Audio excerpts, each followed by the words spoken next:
আসসালামু আলাইকুম। খামারের কাজসমূহের মধ্যে অন্যতম হচ্ছে খামারের খাবার ব্যবস্থাপনা।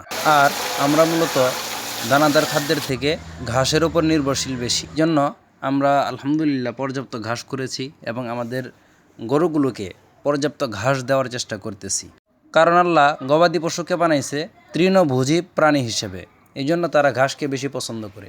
আর ঘাস এমন একটা খাবার প্রাণীদের জন্য, এর মধ্যে ভিটামিন, মিনারেল সহ যাবতীয় বিষয় আল্লাহ দিয়ে দিয়েছেন। জন্যই তো ঘাস যত বেশি গরু খাক না কেন, গরুর কোনো পেটের সমস্যা হবে না। আমরা যদিও দানাদারের পাগল, দানাদার দিয়ে গরু পালন করতে চাই, কিন্তু দেখেন গরুগুলা ঘাস পাইলে কি পরিমাণ সন্তুষ্ট হয়, কি পরিমাণ খুশি হয় দেখেন, এক পলকে দেখতে পারেন আমার গরুগুলা মুখ ভরে ঘাস মুখে দিচ্ছে। এজন্য বলবো অবশ্যই খামার করার জন্য ঘাস আপনাকে করতেই হবে, ঘাসের কোনো বিকল্প নেই। বন্ধুগণ সকলে ভালো থাকবেন, সুস্থ থাকবেন। আসসালামু আলাইকুম রহমতুল্লাহ।